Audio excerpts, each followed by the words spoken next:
Good evening to one and all. Welcome back to on channel NEET is mine. आज हम आपकी genetics unit का एक बहुत इंपॉर्टेंट 5 to 3 मार्क्स का क्वेश्चन करने वाले हैं। That is your Griffith experiment which is one of the step taken to prove your DNA as a genetic material, है ना। जो कि एक स्टेप लिया गया था प्रूव करने के लिए कि जो आपका डीएनए है वो ही एक जेनेटिक मटेरियल है। बट स्टिल साइंटिस्ट उसे माना नहीं माना डिपेंडिंग ऑन द सिचुएशन, है ना। तो इसे अल्टीमेटली 100% प्रूफ नहीं माना गया था। दूसरी बात कि जो एक्सपेरिमेंट था ये रिजल्ट भी नहीं दे पाया था, है ना। इसने हाफ वे में आप लोगों को बता दिया था कि कोई चीज़ ट्रांसफॉर्म हो रही है, बट क्या चीज़ ट्रांसफॉर्म हो रही है वो चीज़ नहीं बताई थी इसने। So this is your transforming principle.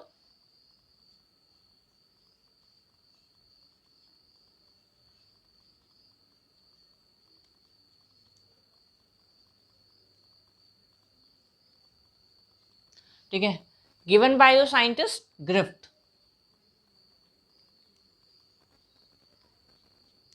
सबसे पहले तो आप लोगों को समझना होगा कि ग्रिफ्ट ने क्या क्या एक्सपेरिमेंट में यूज किया। सो बेसिकली इन्होंने एक बैक्टीरिया यूज किया था जिसका नाम है स्ट्रेप्टोकोकस निमोनिया।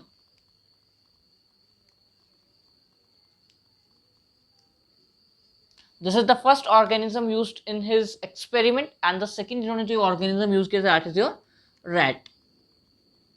ठीक है, जितने भी एक्सपेरिमेंट होते हैं आप लोगों ने स्टडी किया होगा बायोटेक्नोलॉजी यूनिट में, ट्रांसजेनिक रैट्स होते हैं उसके ऊपर सारे आपके टेस्ट किए जाते हैं। तो सिमिलरली यहाँ पे जो ग्रिफ्ट ने यूज़ किया आपका स्ट्रेप्टोकोकस निमोनिया यूज़ किया एंड योर रैट यूज़ किया। अब जो स्ट्रेप्टोकोकस निमोनिया होता है, स्ट्रेप्टोकोकस निमोनिया एक बैक्टीरिया है। आप लोगों ने क्लास 11th में स्टडी किया था कि बैक्टीरिया के पास दो तरह की सेल वॉल हो सकती है। एक होती है उसकी स्मूथ जिसे आप लोगों ने कहा था स्लाइम लेयर, और दूसरी होती है हार्ड रिजिड जिसे आप लोग कहते हो कैप्सूल, है ना। हमने स्टडी की थी जब आपकी सेल मेम्ब्रेन होती है फिर जो उसके बाहर का मटेरियल होता है जब वो हार्ड हो जाता है उसे हम लोग कैप्सूल कहते हैं, और जब वो सॉफ्ट होता है म्यूसिलेजिनस होता है थिक नहीं होता इतना थिन सा होता है उसे हम लोग स्लाइम लेयर कहते हैं। तो सिमिलरली निमोनिया के इस टाइम पे दो स्ट्रेन अवेलेबल होते हैं हमारे पास। One is your R strain.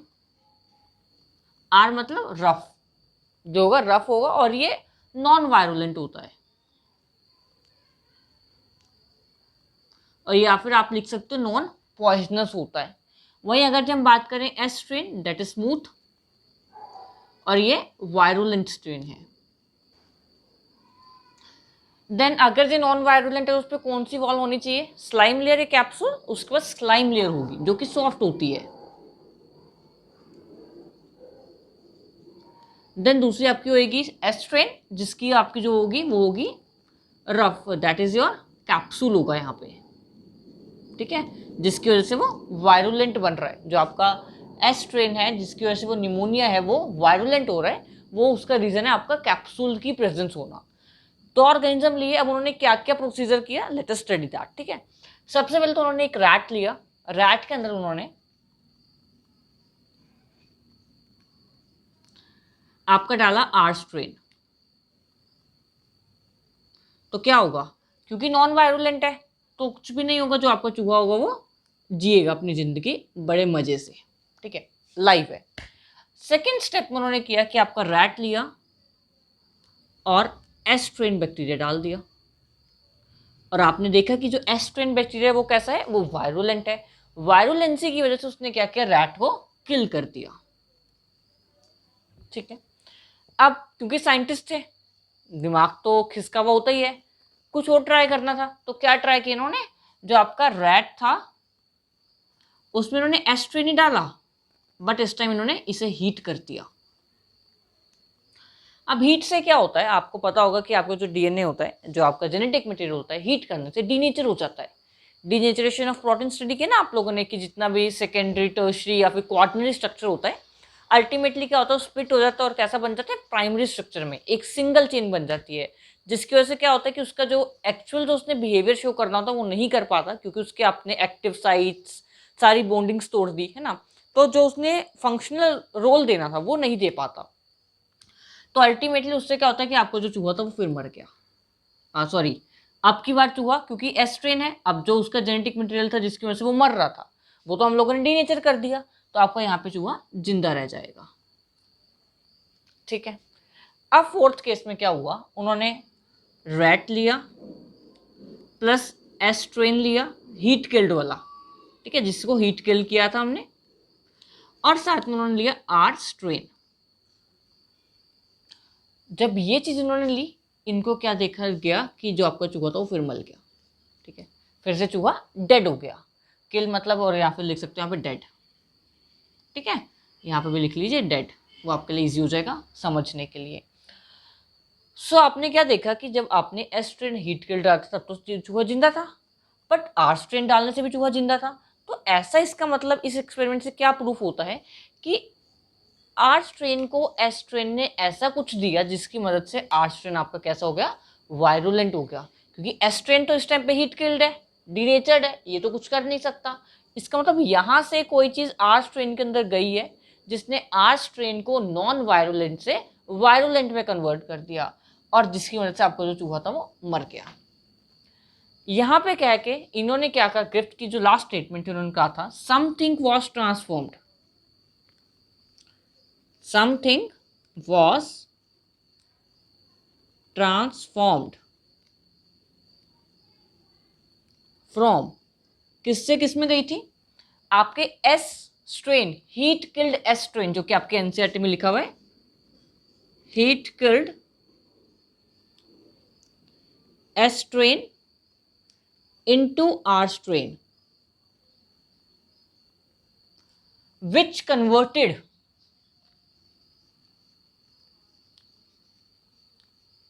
क्या कर दिया उसने, R strain non virulent to virulent, ठीक है। और ये जो ट्रांसफॉर्मिंग प्रिंसिपल है, इसको आप as a method of sexual reproduction पढ़ते हो इन योर बैक्टीरिया। जब आप बैक्टीरिया की रिप्रोडक्शन करते हो ना, आप लोगों ने स्टडी किया होगा बैक्टीरिया एसेक्सुअली रिप्रोड्यूस होता है बाइनरी फिजन से, वैसे ही देयर आर डिफरेंट मेथड जिससे वो सेक्सुअली भी कर सकता है। 100% मतलब आप कह सकते हो कि वो ट्रू सेक्सुअल रिप्रोडक्शन नहीं होती, बट यह होता है कि इसमें जेनेटिक मटेरियल का ट्रांसफर हो जाता है, क्योंकि यहाँ से क्या गया होगा, कुछ जीन ही गए होंगे ना, कभी ये आपका वायरुलेंट हुआ तो इसकी वजह से क्या होता है, जीन ट्रांसफर हो जाता है। तो हम लोग इसे कहते हैं it is a method of genetic recombination in your bacterias. So ये था आपका ग्रिफ्ट एक्सपेरिमेंट, जो कि कितने मार्क्स में आता है, अगर जाएगा तो 3 मार्क्स, या फिर इसके साथ कॉन्टिन्यूशन में ये ट्रांसफॉर्मिंग प्रिंसिपल का part that is your McCarty, MacLeod and Avery के एक्सपेरिमेंट है। सो अगर जो वो साथ में आया तो ये 5 मार्क्स का क्वेश्चन भी बन के आ सकता है, ठीक है। सो इसे आप लोगों ने दोनों के अकॉर्डिंग प्रिपेयर करना होगा। अभी जो मैंने कराया ये 3 मार्क्स के अकॉर्डिंग है, ठीक है। इसका मैं आपको जस्ट जर्नली बताता हूँ क्या किया। आपके पास 3 साइंटिस्ट आए, अब इनका काम यहाँ पे खत्म हो गया, ये है इसके बाद चल बसे। बाद आपके पास फर्दर स्टडीज की गई इसी एक्सपेरिमेंट के ऊपर, और आपके पास 3 साइंटिस्ट आए जिनका नाम था मैक्लियोड, मैकार्टी एंड एवेरी। इन तीनों ने क्या किया, ये वाला केस था, इस चूहे को पकड़ लिया, ठीक है, बार बार एक्सपेरिमेंट कराया और ऐसे चूहे बना लिए बहुत सारे। अब इस चूहे में इन्होंने एक बार क्या किया, प्रोटीएजेस डाला। प्रोटीएजेस क्या होता है, दिस इज एन एंजाइम, ठीक है, जो कि प्रोटीन की डाइजेशन करता है। और प्रोटीशियस तो प्रोटीन नेचर होगा, और आप लोगों ने क्लास 11th में स्टडी भी किया होगा, most of the enzymes are proteinaceous in nature. 100% नहीं कह रहा मैं, मोस्ट ऑफ द एंजाइम, क्योंकि कुछ न्यूक्लियस कैटेगरी में भी आते हैं, तो most of the enzymes are proteinaceous in nature. जब प्रोटीनेशियस डाला तब भी चूहा मर रहा था, इसका मतलब अभी भी कुछ ट्रांसफर हो रहा है। जब उन्होंने आरएनएस डाला तब भी आपका चूहा मरा। जब उन्होंने कुछ और डाला, मतलब कोई ऐसी दूसरी चीज डाली, आरएनएस हो गया, प्रोटीएजिस हो गया, है ना, लाइपेजिस हो गया, तब भी आपका चूहा मरा। बट जब उन्होंने डाला डीएनएस, जिसने क्या किया, आपके जेनेटिक मटेरियल को ही डाइजेस्ट कर दिया। जब उसके अंदर जेनेटिक मटेरियल ही नहीं रहेगा तो अगली जनरेशन में क्या जाएगा। जब अगली जनरेशन में डीएनए ही नहीं गया तो आपका चूहा जिंदा रहा। इधर से उन्होंने प्रूफ कर दिया कि जो डीएनए है वो ही आगे ट्रांसफर हो रहा है, जो कि इस चूहे को मारने के लिए रिस्पॉन्सिबल है। बट स्टिल इनके एक्सपेरिमेंट के बाद भी साइंटिस्ट को विश्वास नहीं हुआ, साइंटिस्ट ने इनकी बात नहीं मानी। तो आपका एक नेक्स्ट एक्सपेरिमेंट आता है, that is Hershey and chase model, है ना, जो कि आपका ब्लेंडिंग एक्सपेरिमेंट जिसको आप लोग कहते हो। तो ब्लेंडिंग एक्सपेरिमेंट में उसे प्रूफ कर दिया गया था अल्टीमेटली, जिसको हम लोग कल स्टडी करेंगे या फिर मोस्ट प्रोबेबली रिसेंटली ही स्टडी करेंगे जल्दी, ठीक है। So that's all about Griffith experiment. Quickly revise करने की जरूरत है तो एक बार देख लीजिए। ग्रिफ्ट ने दिया था 2 आपके ऑर्गेनिज्म यूज किए थे, Streptococcus pneumonia, are strain S strain होता है। आर स्ट्रेन आपका नॉन वायरुलेंट होता है और स्ट्रेन आपका वायरुलेंट होता है। स्लाइम लेयर की वजह से नॉन वायरुलेंट है और कैप्सूल की वजह से वायरुलेंट है। देन सेकंड ऑर्गेनिज्म यूज किया गया रैट लिया गया R strain live, R strain S strain kill, ये मर गया, ये जिंदा रहा। आर रैट को जब आर एस स्ट्रेन के साथ डाला गया हीट किल्ड, तो ये जिंदा रहा। बट जब एस स्ट्रेन आर स्ट्रेन और रैट को मिक्स करके डाला गया तो चूहा आपका मर गया। और इसकी स्टेटमेंट क्या है, कंक्लूजन क्या निकला कि something was transform from heat killed S strain into R strain, और समथिंग यहां से प्रूव हुआ that it this was DNA which converted R strain non virulent to virulent, ठीक है। और ये आपका था एक्सपेरिमेंट जो कि आपका किया मैकार्टी, मैक्लियोड एंड एवेरी ने। मैकार्टी, मैक्लियोड, ये स्पेलिंग एक बार वेरीफाई कर लीजिएगा एनसीईआरटी से। आई थिंक मैक्लियोड की स्पेलिंग थोड़े से गलत हो गए, बाकी मैकार्टी एंड एवेरी की स्पेलिंग सही है, इसे आप लोग वेरीफाई कर लीजिएगा एक बार, ठीक है।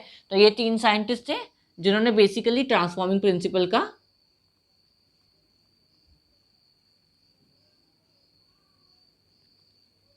कंक्लूजन दिया, ठीक है।